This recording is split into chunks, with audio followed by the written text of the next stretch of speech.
ஓம் சாந்தி. நான் தந்தையின் அன்பில் மூழ்கியிருக்கின்ற ஆத்மா. நான் நிராகாரி மற்றும் அலங்காரி ஆத்மா. நான் மூதாதையர் மற்றும் பூஜைக்குரியவன் என்ற ஸ்வமானில் இருக்கின்ற ஆத்மா. நான் ஆத்மா. இன்று பாப்தாதாவை சந்திப்பதற்காக இந்த தேகம் என்ற ஆடையிலிருந்து விடுபட்டு ஒரு ஃபரிஸ்தாவாக வதனத்தை நோக்கி பயணம் செய்கின்றேன்.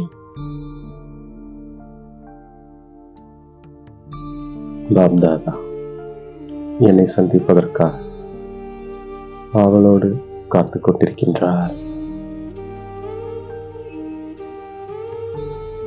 நான் மெல்ல மெல்ல அவருடைய அருகாமைக்கு செல்கின்றேன். நான் இப்போது அவரிடமிருந்து ஆன்மீக சக்திகளை பெற்றுக்கொண்டேன். அவர் முன்னால் அமர்ந்து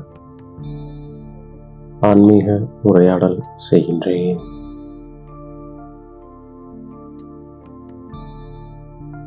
இன்று பாப்தாதா தனது நாலாபுறங்களிலும் உள்ள பூர்வஜ் மற்றும் பூஜைக்குரிய ஆத்மாக்களை பார்த்து கொண்டிருக்கின்றார். பூர்வஜ ஆத்மாக்களாகிய நீங்கள் வேரிலும் இருக்கின்றீர்கள், தண்டு பகுதியிலும் இருக்கின்றீர்கள்.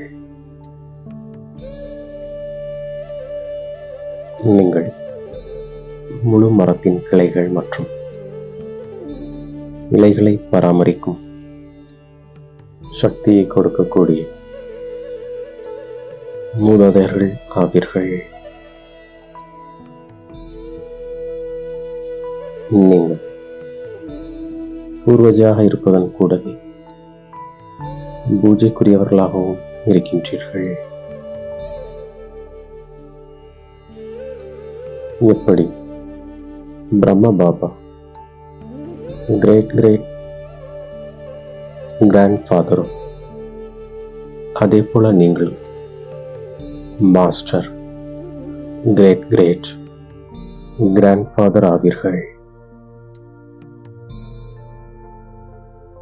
முழு மரத்தின் உள்ள ஆத்மாக்களின் ஈர்ப்பு மூதாதையர் ஆத்மாக்களாகிய உங்கள் பக்கமே இருக்கின்றது. பூர்வஜ ஆத்மாக்களாகிய நீங்கள் அவர்களுக்கு சக்தியின் மூலமாக பராமரிப்பு செய்கின்றீர்கள். நாம் தான் மூதாதையர்கள் என்று அனுபவம் செய்கிறீர்களா என்று பாப்தாதா கேட்கின்றார்.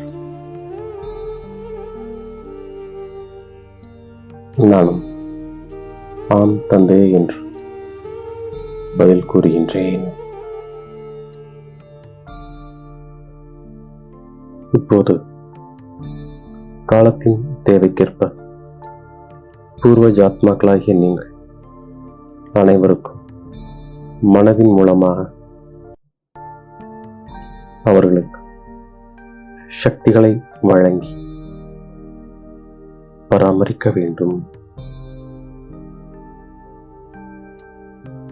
இப்போது பூஜைக்குரிய மற்றும் பூர்வஜ ஆத்மாக்களாகிய உங்களைக் கண்டு பாப்தாதா குஷி அடைகின்றார்.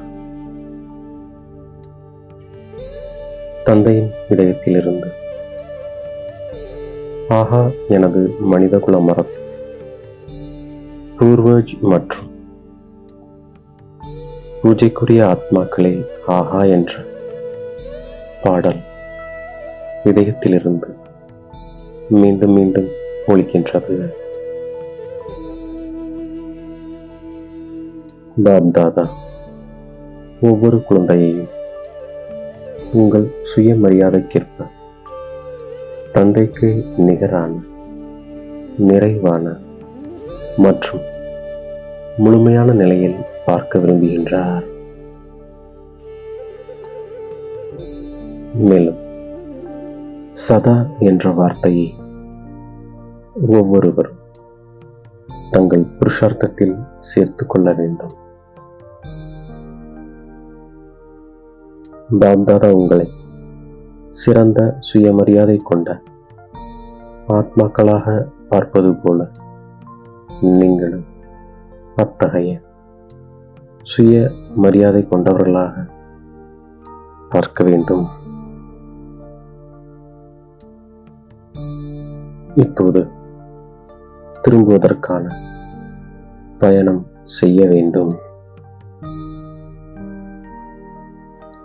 இதற்காக முழு நேரமும் உங்களை ஏதாவது ஒரு சேவையில் பிஸியாக வைத்துக் கொள்ளுங்கள். சேவை செய்யும் பொழுது மனதின் மூலமாக சக்தியை கொடுங்கள். வார்த்தைகளின் மூலமாக ஞானத்தை கொடுங்கள். தொடர்பின் மூலமாக, சம்பந்தத்தின் மூலமாக, முகத்தின் மூலமாக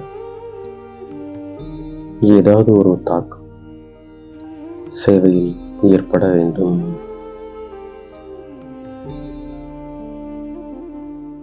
சேவையின் பலன் திருப்தி மற்றும் மகிழ்ச்சி ஆகும்.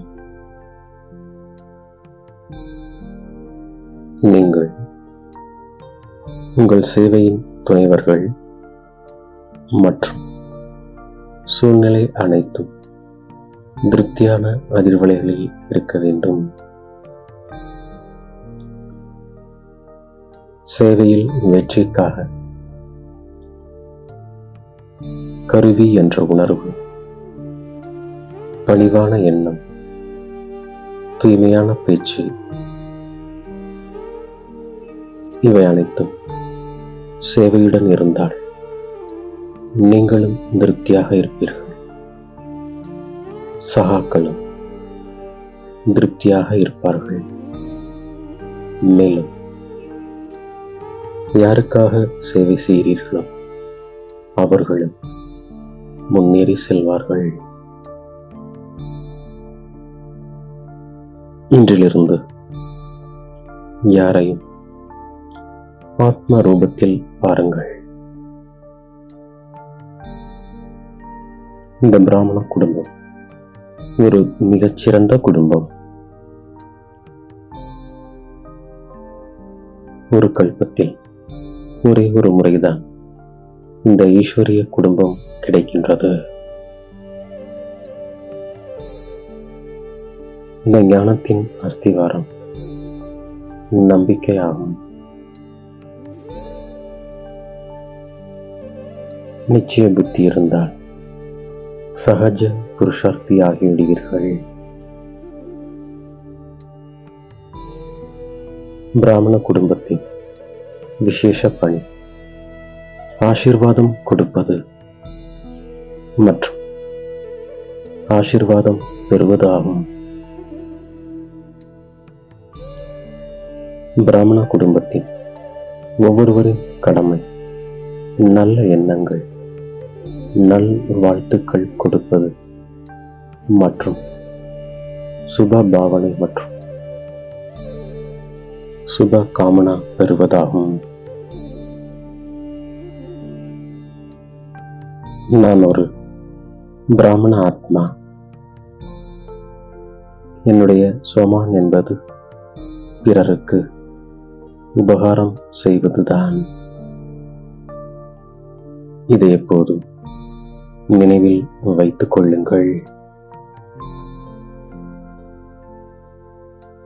இரவு தூங்கும் முன் உங்கள் புத்தியை காலி செய்துவிட்டு தந்தையிடம் கணக்கை கொடுத்துவிட்டு குட் நைட் சொல்லிவிட்டு தந்தையின் நினைவிலேயே தூங்கிவிடுங்கள். நீங்கள் பூஜாரியாக ஆனாலும் சரி அல்லது ராஜ்ய அதிகாரியாக ஆனாலும் சரி, இரண்டிற்கும் அடிப்படை இப்போது நீங்கள் செய்யும் சேவை. எதை செய்தாலும் இப்போது செய்யுங்கள். நல்லது என்று பாப்தாதா தனது உரையை முடிக்கின்றார். இப்போது என் தலை மீது கை வைத்து வரதானங்களை வழங்குகின்றார்.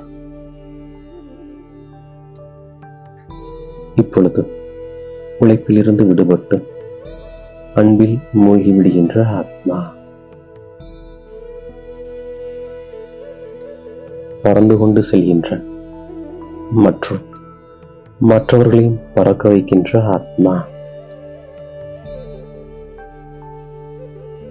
சுயத்தின் நிலையின் மூலமாக அனைத்து சூழ்நிலைகளையும் கடந்து செல்லும் நிராகாரி மற்றும் அலங்காரி ஆத்மா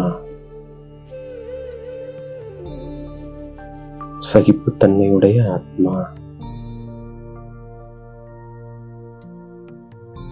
இவ்வாறாக பாப்தாதா கொடுத்த ஒவ்வொரு சோமானங்களையும் புத்தி என்ற பையில் சேமித்துக் கொண்டு அவரிடமிருந்து விடைபெற்று மீண்டும் இந்த சரீரத்தில் அவதரிக்கின்றேன்.